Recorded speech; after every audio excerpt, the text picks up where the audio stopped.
Hello everyone, welcome back to our channel. मैं हूं आपका ऑनलाइन टीचर अंकित भैया।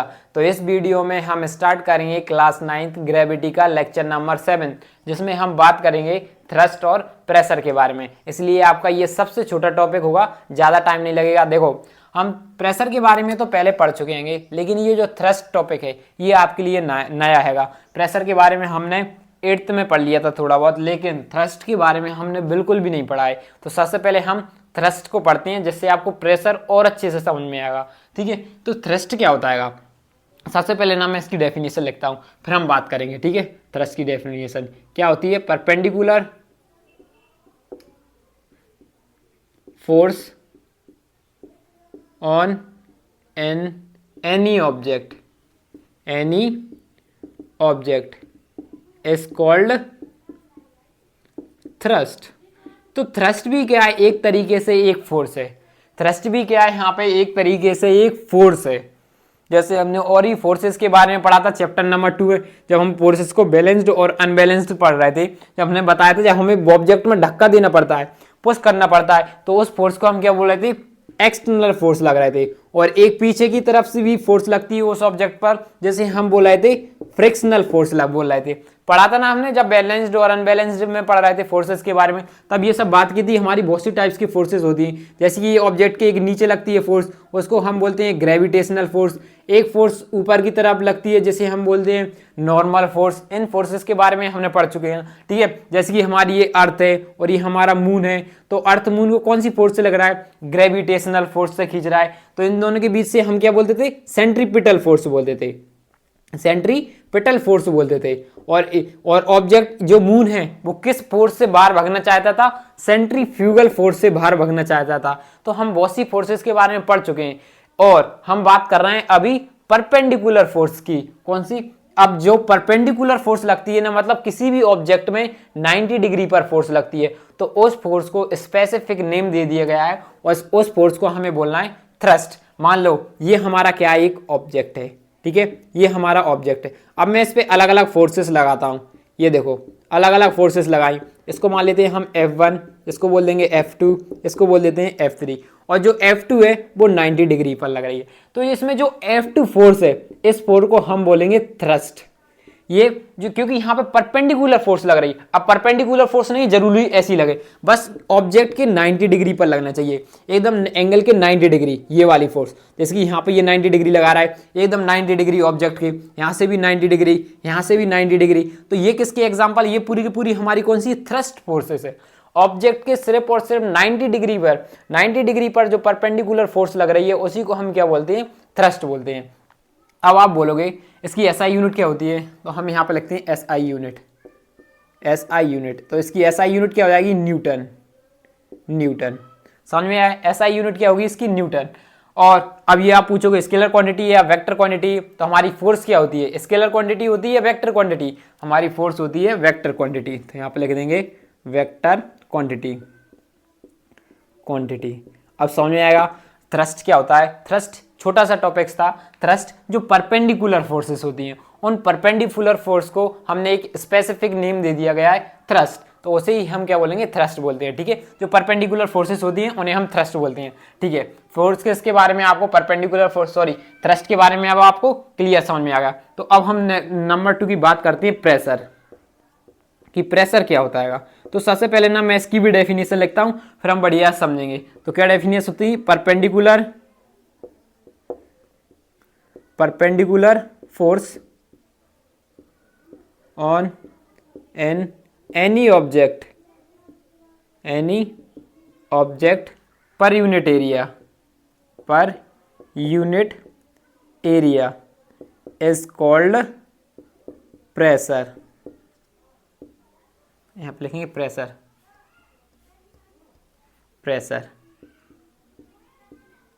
तो प्रेशर क्या है? परपेंडिकुलर फोर्स कितने एरिया पर लग रही है, उसे ही हम क्या बोलेंगे? प्रेशर। मतलब कि जो परपेंडिकुलर फोर्स है, जो परपेंडिकुलर ये जो फोर्स है कितने एरिया पर लग रही है, जो इसका जो एरिया है, जो परपेंडिकुलर फोर्स कितने एरिया पर लग रही है, उसे ही हम क्या बोलते हैं? प्रेशर बोलते हैं। तो प्रेशर का यहां से फॉर्मूला क्या निकाल के जाएगा? Pressure is equal to perpendicular force perpendicular force. Perpendicular force कितने एरिया पर लग रही है, मतलब पर यूनिट एरिया पर लग रही है। जो परपेंडिकुलर फोर्स है ना, कितने एरिया पर लग रही है, उसे ही हम क्या बोलेंगे, प्रेशर बोलेंगे। ठीक है, देखो आगे सॉल्व करता हूँ, मैं से रफ कर देता हूँ, आप वीडियो पॉज करके नोट कर लेना। ठीक है, अब देखो यहाँ पे लिखेंगे हम प्रेशर के बारे में।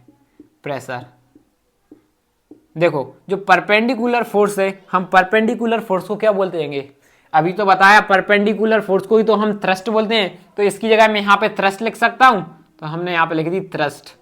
अपॉन में क्या हो जाएगा हमारा, एरिया। थ्रस्ट अपॉन में एरिया। प्रेशर क्या होता है, परपेंडिकुलर फोर्स कितने एरिया पर लग रही है, पर यूनिट एरिया पर लग रही है, तो उसे ही हम क्या बोलेंगे, प्रेशर बोलेंगे। ठीक है, अब इसकी यूनिट की बात कर लेते हैं, एसआई यूनिट। एसआई यूनिट क्या होती है, ठीक है। अब थ्रस्ट, थ्रस्ट क्या है, देखो एसआई यूनिट। ठीक है, एसआई ये क्या है हमारा, फोर्स। थ्रस्ट एक तरीके से फोर्स है इसकी, और एरिया को हम किस में लिखते हैं, मीटर स्क्वायर में लिखते हैं। तो हम इसको क्या लिखते हैं, मीटर न्यूटन, इस तरीके से लिखते हैं, newton metre square minus metre square, क्योंकि ये नीचे था इसलिए हम ऊपर ले आए। तो यही क्या आ जाएगी, इसकी एसआई यूनिट हो जाएगी। इसकी एक एसआई यूनिट और होती है, उस एसआई यूनिट को हम क्या बोलते हैं, पास्कल। क्या बोलते हैं, पास्कल। पास्कल, पास्कल ये भी इसी की एसआई यूनिट होती है, जैसे हम बोलते हैं पा। अब इसको पास्कल क्यों बोलते हैं, जो पास्कल नाम के साइंटिस्ट थे उन्होंने अपने नेम पर इसकी यूनिट दे दी है। तो इसका मतलब 1 न्यूटन मीटर स्क्वायर इक्वल होता है 1 पास्कल के, 1 पास्कल के, ये जो कि बहुत कम है, बहुत ही कम है। ठीक है, 1 मीटर स्क्वायर बहुत बड़ा है और एक 1 पास्कल स्क्वायर बहुत ही कम ही चीज है। तो 1 पास्कल किसके इक्वल में होता है, 1 न्यूटन मीटर स्क्वायर के में। ठीक है, तो ये था हमारा प्रेशर के बारे में। अब आपको इतना समझ में आया प्रेशर। तो यहां से क्या पता चल रहा है, जो हमारा प्रेशर है, जो प्रेशर है वो इनवर्सली प्रोपोर्शनल किसके, एरिया के। यानी कि जितना ज्यादा एरिया होगा उतना कम प्रेशर लगेगा, लगेगा कि नहीं लगेगा, जितना ज्यादा एरिया उतना कम प्रेशर, और जितना ज्यादा प्रेशर होगा उतना कम एरिया। अब मान लो अब हमने एरिया को बढ़ा दिया तो प्रेशर कम, अब हमने एरिया को बिल्कुल कम कर दिया तो इसका मतलब प्रेशर बहुत ज्यादा लगेगा। तो हम इसे एक एग्जांपल के साथ समझते हैं। ठीक है, देखो तो देखो मैं से आपको एक एक्सपेरिमेंट के साथ समझा दूंगा। देखो ये हमारे पास पेन है, ठीक है। अब देखो इसका एरिया कितना कम है, देखो ये कितनी छोटी सी हमारे पास पेन है, ठीक है। और ये क्या है, हमारा बलून है। अब देखो अब मैं बलून पे थोड़ा सा टच ही करूंगा ना तो बलून पे ज्यादा प्रेशर लगेगा जिससे फट जाएगा। देखो ये क्या लिखा है, एरिया कम होगा तो प्रेशर ज्यादा होगा। तो मेरा एरिया कम है, इस बलून पर ज्यादा प्रेशर लगेगा, ज्यादा प्रेशर लगने के कारण फट जाएगा। अब देखो मैं हल्की सी फोर्स लगा रहा हूं, उस पर हल्की सी ही फोर्स लगाऊंगा या ऑलमोस्ट टच करूंगा और इस पर इतना ज्यादा प्रेशर लग जाएगा कि जिससे ये फट जाएगा। और एरिया देखो कितना कम, देखो ऑलमोस्ट टच ही करूंगा, देखो ये फट गया। क्यों, एरिया बहुत ज्यादा कम था, बहुत ही ज्यादा कम था, जिससे प्रेशर बहुत ज्यादा हो गया था, उसके कारण फट गया। कहीं इसकी जगह मैं बहुत सारी कील्स ले आऊं, ये ऐसी पेन में बहुत सारी ले आऊं, तो क्या जब मेरा प्रेशर जब ज्यादा एरिया हो जाएगा तो क्या कम प्रेशर लगेगा। तो वही ट्राई करते हैं, ठीक है, ज्यादा एरिया पर कम प्रेशर। ठीक है, अब देखना तुम, ठीक है, 1 मिनट। अब देखो ये हमारे पास बहुत सारी पेन्स है, देखो जैसा कि आप देख सकते हो कितनी सारी पेन्स है, कम से कम 300 या 400 तो पेन्स लगी होंगी इसमें, ठीक है, छोटी छोटी। अब ये हमारा बलून है, अब चेक करते हैं क्या इस पर ज्यादा मतलब ज्यादा एरिया है तो इस बलून पर कम प्रेशर लगेगा, कम प्रेशर लगेगा तो मतलब ये फटेगा नहीं। अब देखो मैं इस पर दबा रहा हूं, ये देखो कितना दबा दिया, अभी भी कुछ नहीं हुआ, ये देखो कितना ज्यादा दबा दिया। अब देखो मैं इतना ही अपने हाथों से दबा सकता हूं और इस पे इससे ज्यादा दबाया तो वो फटेगा, चाहे वो हम हाथ से दबाएं या किसी से भी चीज से दबाएं तो वो फटेगा तो सही। लेकिन देखो ये कितना ज्यादा प्रेशर आ जाता है, देखो एरिया ज्यादा तो इस पे बलून पर कम प्रेशर लग रहा है तो इसे दब जा रहा है। अब इससे भी ज्यादा दबाऊंगा तो वो फटेगा, क्योंकि हम हाथों से भी दबाएंगे तो ही फटेगा। तो ज्यादा प्रेशर होगा, इसका मतलब देखो ज्यादा एरिया होगा तो कम प्रेशर लग रहा है, ज्यादा एरिया है तो कम प्रेशर लग रहा है। जैसे कि अब यहाँ पे आप देख सकते हो, जैसे कि यहाँ पे ये वापस हम कम एरिया ले आए और ये हमारा इस पर बलून पर इतना ज्यादा प्रेशर लग जा रहा है कि जिससे ये फट जा रहेगा। देखो मैं सिर्फ ऑलमोस्ट टच करूंगा, ये देखो टच करूंगा मात्र, ये देखो सिर्फ और सिर्फ टच कर रहा हूं और ये फट जा रहेगा। ठीक है, तो ये होता है जब हमारा प्रेशर ज्यादा होगा तो एरिया कम होगा, जब हमारा एरिया कम होगा तो प्रेशर बहुत ज्यादा होगा। ठीक है, जिससे वो फट जाएगा। ये क्या, बलून पे प्रेशर ज्यादा लगेगा तो हमारा बलून फट जाएगा। देखो देखना टच ही करूंगा और ये फट गया ना। तो यहाँ पे क्या हो रहा है, तो देखो क्या हो रहा है, हम फोर्स, देखो फोर्स डायरेक्टली प्रोपोर्शनल होती है प्रेशर के, फोर्स क्या है, डायरेक्टली प्रोपोर्शनल है प्रेशर के। हम जितनी ज्यादा फोर्स लगाएंगे उतनी ज्यादा प्रेशर लगेगा। अब यहाँ पे हमने क्या किया, वो बलून हाल क्यों फूट गया, कम एरिया था तो ज्यादा प्रेशर लग गया, उस पर ज्यादा प्रेशर लग गया। क्यों, ये इसके डायरेक्टली प्रोपोर्शनल है, ये इनवर्सली प्रोपोर्शनल है। जितना कम एरिया हुआ उतनी ज्यादा प्रेशर लग गया, तो उस बलून पर ज्यादा प्रेशर लग गया और वो फट गया। जब किसी चीज पर ज्यादा प्रेशर लगता है तो वो फट जाती है, और जब हमने उसका एरिया बढ़ा दिया तो उस बलून पर प्रेशर कम लग रहा था। फोर्स तो ज्यादा लगी लेकिन प्रेशर तो कम लग रहा था ना। प्रेशर का मतलब वो बलून फट जाता, प्रेशर ज्यादा लगता। फोर्स लगा रहे थे तो उस पर प्रेशर कम लगा, ज्यादा एरिया था तो प्रेशर कम लगा। अब आए समझ में ये प्रेशर के बारे में। तो अब हम बात करते हैं इसकी एप्लीकेशन के बारे में कि डेली लाइफ में हम प्रेशर और थ्रस्ट की एप्लीकेशन के बारे में बात करते हैं। तो सबसे पहले आप इसको नोट करो, मैं रफ करता हूं। देखो अब हम बात करते हैं एप्लीकेशंस की। कभी कभी बार आपसे एप्लीकेशंस पूछ ली जाती हैं, तो हमने आपको 5 एप्लीकेशंस लिख दी हैं, इन्हीं में से आपका क्वेश्चन आ सकता है। तो एप्लीकेशंस आएंगी तो आप ये लिख दोगे। और कभी कभी बार एप्लीकेशंस को एक्सप्लेन करने के लिए पूछ लिया जाता है, तो आप इस तरीके से एक्सप्लेन भी कर सकते हो। ठीक है, तो हम स्टार्ट करते हैं सबसे पहले पहली एप्लीकेशन की। क्या बोला गया, why does a sharp knife cut better than a blunt knife. तो क्या बोला गया है, देखो शार्प नाइफ का मतलब क्या होता है, जिसकी पतली धार होती है, और ब्लंट नाइफ का मतलब क्या होता है, जिसकी मोटी धार होती है। तो क्वेश्चन में यही पूछा गया है, जो पतली धार वाली नाइफ होती है वो इजिली क्यों काट देती है, जो जिसकी धार नहीं होती है उससे जल्दी क्यों काट देती है। देखो इसका रीजन सिंपल है, जो शार्प नाइफ्स होती हैं वो क्या काम करती हैं, उनका एरिया कम रहता है। एरिया कम है मतलब कि जब देखो हमने पढ़ा है प्रेशर इनवर्सली प्रोपोर्शनल रहता है एरिया का, तो शार्प नाइफ्स होती है उनका एरिया कम रहता है। तो एरिया कम रहता है तो मतलब किसी भी चीज पर प्रेशर ज्यादा लगेगा। अब देखो जब हम टमाटर काट रहे हैं तो देखो शार्प नाइफ का एरिया कम है तो कट कट कट कट करती जाएगी, जिससे प्रेशर ज्यादा लगेगा उस आलू पर। देखो प्रेशर का मतलब आप ये मत समझो कि वो फोर्स है, फोर्स मत समझो। प्रेशर को आप इस तरीके से समझो, जब किसी चीज पे प्रेशर लगता है या तो वो फटती है, ये सोचो, या किसी चीज पे प्रेशर लगता है तो वो किसी चीज को दबा देती है। ठीक है, प्रेशर के आप दो मतलब समझो। प्रेशर का मतलब फोर्स मत समझो, फोर्स ज्यादा लगेगी। प्रेशर अलग चीज है, फोर्स अलग चीज है। ठीक है, प्रेशर आप इस तरीके से समझो। प्रेशर का मतलब जब किसी चीज पे प्रेशर लग रहा है या तो वो फट जाएगी, फोर्स लगने पर फटती नहीं है चीज, प्रेशर लगने पर फट जाएगी, या फिर प्रेशर लगने पर वो दब जाएगी, किसी के अंदर घुस जाएगी। इस तरीके से समझो प्रेशर को। तो यहाँ पे क्या होगा, जब हम शार्प नाइफ को लेंगे तो वो क्या होगा, प्रेशर, तो प्रेशर ज्यादा लगेगा तो वो टमाटर कटता चला जाएगा। हम टमाटर को काटेंगे तो शार्प नाइफ होगी तो उसका एरिया कम है, तो एरिया कम है तो जल्दी जल्दी प्रेशर लगेगा तो टमाटर क्या हो रहा है, फट रहा है, मतलब एक तरीके से कट रहा है, कटते हुए चला जा रहा है, तो या फिर बोल सकते हैं फट रहेगा। ठीक है, और उसी तरीके से जो ब्लंट नाइफ रहती है जिसकी मोटी धार होती है वो क्यों नहीं काट पाती, क्योंकि उसका एरिया मोटा रहता है। एरिया मोटा रहेगा तो हमें प्रेशर ज्यादा लगाना पड़ता है, उसे हमें टमाटर को काटने में टाइम लगता है, वो सही से नहीं कटता है क्योंकि उसको प्रेशर ज्यादा लग रहा है हमारे लिए, उसका एरिया कम है। ठीक है, तो ये था पहला। और दूसरा पूछा जा सकता है, why does the nails have sharp ends. जो नेल्स होती हैं कुछ इस तरीके से होती है, नेल्स कील्स होती है ना, आपने देखी होंगी वो, ठीक है, इस तरीके से ये जो कील्स होती हैं उनको ये आगे से शार्प क्यों कर दी जाती हैं, ये यहाँ से पतली क्यों कर दी जाती है, शार्प का मतलब है पतली क्यों कर दी जाती है, ये आगे से क्यों कर दी जाती हैं। इनको देखो यहाँ से पतली कर दी है तो मतलब इनका एरिया कम हो गया है, एरिया कम हो गया। अब देखो एरिया कम हो गया, इसका मतलब प्रेशर ज्यादा हुआ। अब ये किसी चीज में, अब दीवार में देखो जब इसको कील्स को लगाते हैं तो इसका एरिया कम है तो क्या होता है, प्रेशर ज्यादा लगता है, प्रेशर ज्यादा लगता है दीवार में, वो जल्दी अंदर चली जाती है। यदि हम मोटा रखते कील को तो हमारे लिए बहुत जोर से क्या करना पड़ता, एरिया मोटा होता तो प्रेशर, एरिया मोटा कर दिया तो दीवार में प्रेशर कम लग रहा है, वो अंदर ही नहीं जा पा रही, प्रेशर ही नहीं लग रहा है। प्रेशर देखो जितना ज्यादा प्रेशर लगेगा उतनी जल्दी तो दीवार में जाएगी। अब प्रेशर कम लग रहा है, यदि मोटा एरिया कर दिया तो प्रेशर कम लगेगा, प्रेशर कम लग रहा है तो वो अंदर नहीं जा रही है। अब ये मत सोचो फोर्स एक अलग चीज, आप सोच रहे हो फोर्स की वजह से फोर्स ज्यादा रहा, नहीं, प्रेशर, फोर्स से तो हम मारेंगे, ये मार रहा है फोर्स से, लेकिन एरिया मोटा है, दीवार में प्रेशर ज्यादा लग रहा है, प्रेशर कम लग रहा है जिससे वो अंदर नहीं घुस पा रही, प्रेशर अंदर घुसने का लग रहा है। ठीक है, अब देखो उसी तरीके से next, why does the camels have broad legs broad feet. देखो क्या बोला गया है, जो कैमल्स होते हैं उनके बड़े बड़े लेग्स क्यों होते हैं, इस तरीके से बड़े बड़े लेग्स क्यों होते हैं आखिर, बताओ। सिंपल सा क्वेश्चन है। वो रहते कहाँ पे कैमल? रेगिस्तान में रहते हैं। तो रेगिस्तान की आप मिट्टी देखते हो कितनी रहती है, उसमें पैर हमारे कितने जल्दी धंस जाते हैं। तो उनके बड़े बड़े लेग्स होते हैं, तो एरिया ज़्यादा होता है तो प्रेशर कम लगता है। प्रेशर क्या काम करता है? किसी चीज़ को अंदर धंसाता है। तो यदि उस लेग्स पे ज़्यादा देखो ज़्यादा एरिया, तो उन लेग्स पर ज़्यादा प्रेशर नहीं लगेगा। ज़्यादा प्रेशर नहीं लगेगा तो वो ज़्यादा जमीन के अंदर धंसेंगे नहीं, जिससे वो सीधे सीधे चल पाते हैं, उनको चलने में आसानी होती है, इसलिए उनके बड़े बड़े लेग्स होते हैं। ठीक है, अब हम नेक्स्ट की बात करते हैं। Give reason the rear wheels of tractor are broad. देखो ये पूछा गया जो ट्रैक्टर के पिछले टायर्स होते हैं ना, वो बड़े बड़े क्यों रखे जाते हैं?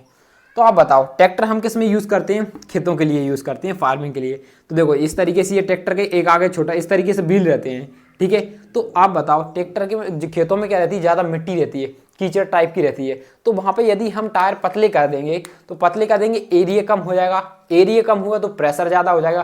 प्रेशर ज़्यादा हुआ तो मतलब ट्रैक्टर अंदर को धंसेगा, अंदर को धंसेगा तो वो चल नहीं पाएगा। इसलिए हम क्या करते हैं? उनका एरिया बढ़ा देते हैं। पिछले टायर्स का एरिया बढ़ा दिया। अब एरिया बढ़ा दिया तो वो धंस नहीं पाएंगे मिट्टी के अंदर।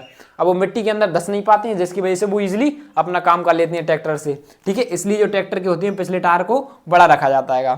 ठीक है, अब देखो नेक्स्ट क्वेश्चन में बोला है why is it is difficult to hold a school bag having a strap made up of thin and strong string. देखो क्वेश्चन में क्या बोला गया है, जो स्कूल के बैग्स होते हैं ना, उनकी जो स्ट्रैप रहती है वो इस तरीके से हम टांगे रहते हैं, जिसकी मदद से वो पतली होती हैं, तो हमें टांगने में डिफिकल्टीज क्यों आती हैं?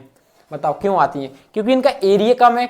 एरिया कम है तो क्या होगा? प्रेशर ज़्यादा होगा। प्रेशर ज़्यादा होगा तो हमारे लिए टांगने में प्रॉब्लम आएगी, हमारे शोल्डर नीचे को दबेंगे प्रेशर के कारण। ठीक है, प्रेशर क्या करता है? किसी चीज़ को दबाता है या फोड़ता है, तो हमारे शोल्डर को वो नीचे दबा रहा होगा। प्रेशर नीचे दबा रहा है, जिसकी वजह से हम क्या कर पा रहे हैं? चलने में हमको प्रॉब्लम आती है। इसलिए आप देखते हो कि स्कूल में एक एक्स्ट्रा पट्टी सी बांधी जाती है, उस स्ट्रैप से मोटा सा कपड़ा बांध दिया जाता है, जिससे हमारे शोल्डर को ज़्यादा प्रेशर, यदि ज़्यादा यहाँ पे एरिया ज़्यादा हो गया, अब ज़्यादा हो गया तो हमारे लिए प्रेशर कम लगता है। इसलिए क्या करते हैं? स्कूल में वो मोटे कपड़े को बांध देते हैं। ठीक है, तो ये था हमारा लास्ट रीजन। इसी के साथ ये हमारे थ्योरी टाइप के क्वेश्चन थे। ठीक है, अब हम न्यूमेरिकल टाइप्स के क्वेश्चन देखते हैं, तो पहले आप इसको नोट करो। तो अब हम बात करते हैं न्यूमेरिकल्स की। तो सबसे पहले हम बात करते हैं पहले न्यूमेरिकल की। क्या बोला गया है न्यूमेरिकल में? A force of 100 newton is applied to an object of area 2 metre cube, calculate the pressure. हमारी ये प्रेशर कैलकुलेट करना है। फोर्स हमारे पास 100 न्यूटन दी है और एरिया हमारे पास 2 सेंटीमीटर क्यूब स्क्वायर दिया है। ठीक है, तो प्रेशर का फॉर्मूला क्या हो सकता है? क्या होता है? प्रेशर इज इक्वल टू में थ्रस्ट अपॉन में एरिया। अब थ्रस्ट भी क्या है? एक तरीके से मैंने आपको क्या बताया था? फोर्स। तो हम फोर्स को सीधे लिख सकते हैं यहाँ पे क्या? 100 न्यूटन अपॉन में लिख देंगे एरिया मीटर स्क्वायर। इससे कैंसिल करेंगे तो हमारा कितना निकल गया?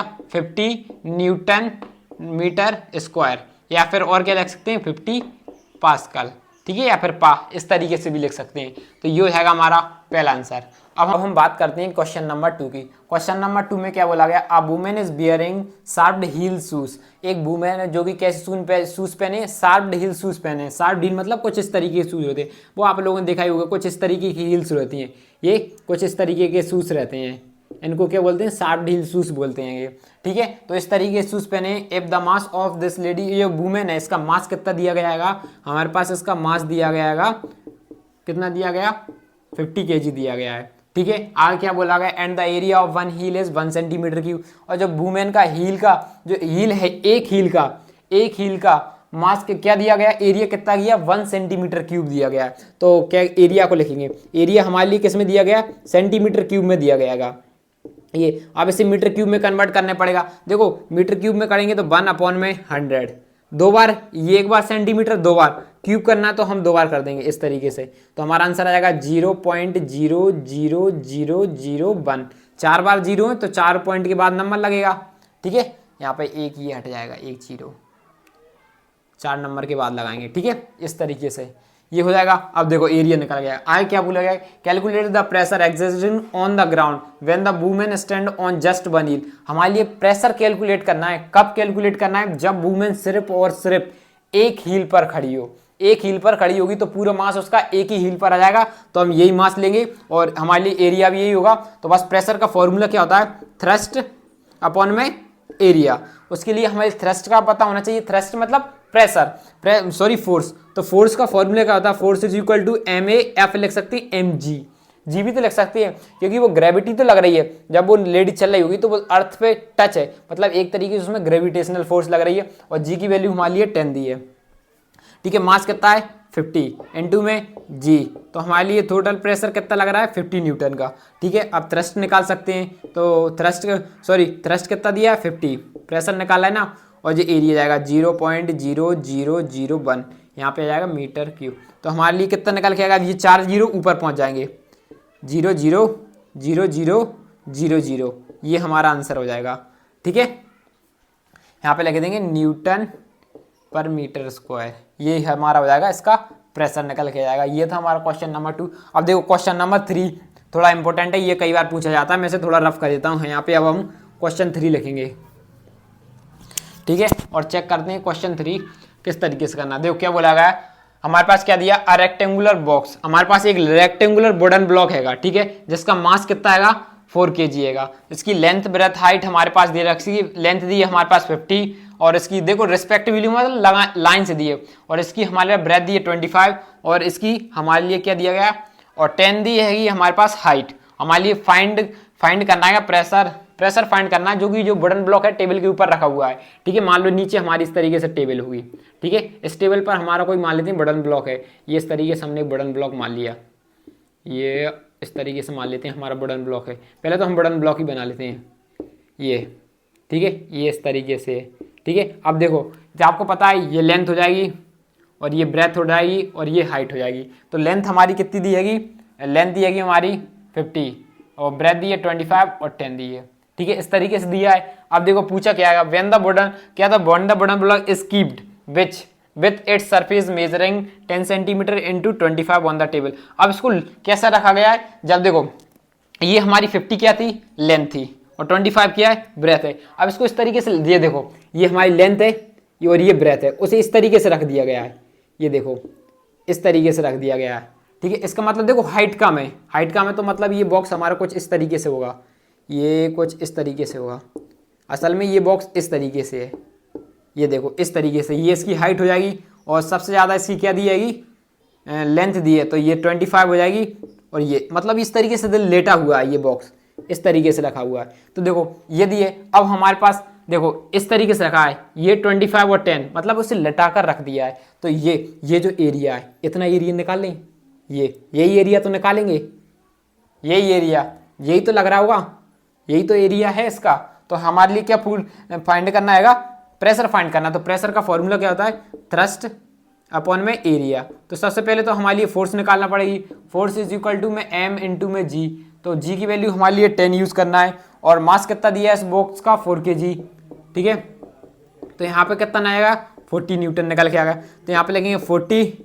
अब एरिया की बात करते हैं, एरिया अब जी देखो हमारे सेंटीमीटर में दिया है, सबसे पहले मीटर में भी कन्वर्ट करना पड़ेगा। ठीक है, इसको मीटर में कन्वर्ट करेंगे तो 0.25, और इसको मीटर में करेंगे 0.5 मीटर स्क्वायर, ये मीटर स्क्वायर में है। ठीक है, इसको भी करेंगे तो यहाँ पे आया 0.01 मीटर, ये हो जाएगी, मीटर में हमने कन्वर्ट कर दी, मतलब 100 से डिवाइड कर दिया है। ठीक है, एरिया क्या होता है L इंटू बी, ये एरिया निकल आएगा क्योंकि ये पूरा एरिया निकल आएगा, L इंटू ब्रेथ कर देंगे। तो हमारे लिए यही तो इसके भर रखा गया, तो एक तरीके से ये इतना एरिया टेबल पर रख रहा है, ये जो एरिया, तो इसका ये एरिया निकालने के लिए एक तरीके से रेक्टेंगल बना है, तो रेक्टेंगल की दोनों साइड सेम होती है, ये दोनों, तो इसको लेंथ मान लेते हैं, इसको ब्रेथ मान लेते हैं। तो यहाँ पे करेंगे 0.25 इंटू में 0.5 कर देंगे। अब ये देखो ये दो जीरो से यहाँ पे 100 आ जाएगा, यहाँ से 0 हटाएंगे तो यहाँ पे एक 10 आ जाएगा, 5 से कैंसिल करेंगे तो यहाँ पे 2 बचेगा, 25 से कैंसिल करेंगे तो यहाँ पे 4 बचेगा, 4 4 जा 16, यहाँ पे जाएगा 32, और ये हमारा 0। इस तरीके से हमारा आंसर में जाएगा न्यूटन मीटर स्क्वायर, यही हो जाएगा हमारा इसका आंसर हो जाएगा। ठीक है, तो अब हम बात करते हैं इसके नेक्स्ट में। अब देखो अब क्या बोला गया, इस वुडन ब्लॉक की मेजरिंग अलग कर दी गई। अब इसको लटा के कैसे रख दिया, 25 इंटू 10 पर रख दिया गया है, 25 और 10, मतलब कि इसको हमने इस तरीके से, ये है, अब इसको देखो ये वाला पोर्शन रख दिया गया है, ये वाला पोर्शन, ये मतलब कि ये खड़ा कर दिया गया है, एक तरीके से इसको इस तरीके से खड़ा कर दिया गया है। अब जो 25 की साइड है उसे ऊपर कर दी गई है, जो हाइट है उसकी, अब ये जो 25 है और इंटू 10 इस तरीके से रख दिया गया है। मतलब कि जो हाइट और ब्रेथ के बारे रख दिया गया है। तो इसका मतलब क्या होगा, यहाँ पे एरिया कम हो गया, यहाँ पे एरिया ज़्यादा हो गया था। यहाँ पे एरिया कम तो मतलब कि यहाँ पे ज़्यादा प्रेशर लग रहा होगा। देखो चेक करते हैं प्रेशर ज़्यादा आता है कि कम आता है। ठीक है, तो हमारा देखो फोर्स तो हमने निकाल ली थी, कितनी आ रही थी हमारी फोर्स 40 आ रही थी। तो प्रेशर इज इक्वल टू में थ्रस्ट कितना आ रहा था 40। और देखो ये हमारे 25 है, सेंटीमीटर से पहले मीटर में करेंगे तो यहाँ पे 0.25 और यहाँ पे बच जाएगा 0.01। तो बस यहाँ पे एरिया लिख देंगे 0. ये इस तरीके से एरिया ही तो लिख रहे हैं हम। ठीक है, अब देखो यहाँ पे बचेगा 25 और यहाँ पे जाएगा हमारा 10, 100, 2 जीरो के बाद है तो यहाँ हमारा 100 आ जाएगा। यहाँ पे 10 था तो 0. यहाँ पे 1 के बाद लगता, सॉरी 0.1 होता, क्योंकि हमें 100 से डिवाइड किया ना इस तरीके से। तो क्या बचेगा 0.1, तो यहाँ पे होता हमारा 0.1 ये हटा दी तो यहाँ पे 10 आ जाता। 25 4 तो हमारा आ जाएगा 4 4 या 16 0 इतना न्यूटन। देखो यहाँ पे प्रेशर ज़्यादा बढ़ गया, यहाँ पे प्रेशर कम है, क्योंकि यहाँ पे एरिया ज़्यादा था इसलिए प्रेशर कम था। यहाँ पे एरिया कम है तो प्रेशर ज़्यादा हो गया। ठीक है, तो इसी टाइप्स के क्वेश्चन आते हैं। एक बार इस वाले क्वेश्चन को आप अच्छे से प्रैक्टिस करना, क्योंकि इसमें बहुत से बच्चों को कन्फ्यूजन आती है। आप ये वीडियो 1-2 बार रिवाइंड करो फिर से देखो। तो इसी के साथ हमारा थ्रस्ट और प्रेशर का टॉपिक खत्म होता है। तो नेक्स्ट वीडियो में स्टार्ट करेंगे नेक्स्ट टॉपिक के साथ। यदि आपको वीडियो अच्छी लगी हो तो लाइक कीजिए, सब्सक्राइब कीजिए। Thank you for watching. मिलते हैं आपको नेक्स्ट वीडियो में।